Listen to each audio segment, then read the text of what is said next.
वज़ीर आज़म शहबाज शरीफ़ जी दोहा में ईरानी सदर से मुलाकात। वज़ीर आज़म शहबाज शरीफ़ पारां इसराइली जारियत ख़िलाफ़ सख़्त मज़म्मत कंदे कतर से यकजहती जो इज़हार किया वियो, जॾहिं त ईरान से लाॻापिया वधाइण जो इज़हार पिणु कयो वियो। ईरानी सदर पारां वज़ीर आज़म शहबाज शरीफ़ खे ॾिनल फ़लस्तीन की हिमायत में बयान ते ख़ुशीअ जो इज़हार किया वियो। दोहा में मुलाकात दौरान नायब वज़ीर आज़म इसहाक़ डार, फील्ड मार्शल आसिम मुनीर समेत ॿिया मौजूद हुआ।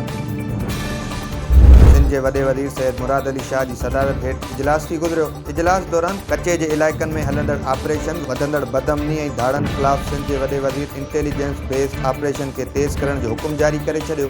सिंध जे वॾे वज़ीर सैयद मुराद अली शाह ऐं सूबाई घरू वज़ीर ज़ियाल हसन लंजार के IG सिंध गुलाम नबी मेमन ऑपरेशन बाबति तफ़सीली ब्रीफिंग ॾिनी, जॾहिं त चीफ सेक्रेटरी आसिफ हैदर शाह के कच्चे जे इलाइक़नि में तरक़ियाती मनसूबा शुरू करण की हिदायत कंदे चयो त इम्कानी ॿोॾ खां पोइ कच्चे जे समूरनि इलाइक़नि में रोड, रस्ता, स्कूल, अस्पताल समेत ट्रांसपोर्ट समेत ॿियूं सहूलियतूं ॾिनियूं वञनि। घोटकी कंदकोट पुल की तामीर खां पोइ इलाइक़नि में अच वञ लाइ आसानी थींदी।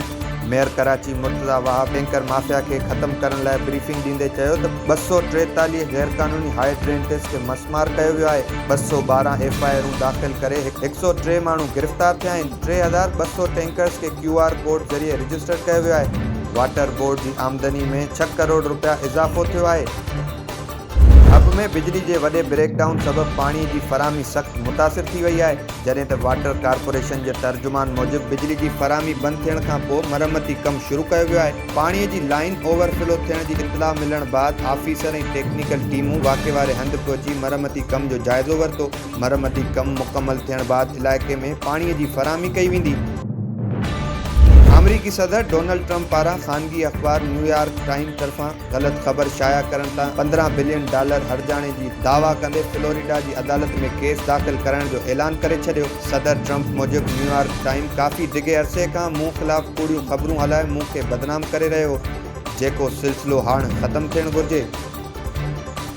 नायब वज़ीर आज़म इसहाक़ डार अरब मीडिया के इंटरव्यू ॾींदे चयो त OIC फोरम खां इसराइल हमले की भरपूर मज़म्मत कई वही है। पाकिस्तान हमेशा कशीदगी वारी सूरत हाल में अमन की हिमायत कई है। कतर जो दोस्त और बिरादर मुल्क के नाते पाकिस्तान भरपूर किरदार अदा किया है। वक्त अची वो है गज़ा में थींदड़ इसराइली जारियत जंगबंदी के ख़त्म किया वञे, जंगबंदी कई वञे। इसराइल ख़िते में अमन नथो चाहे, पर दुनिया के इसराइल जो रस्तो रोकण खपे।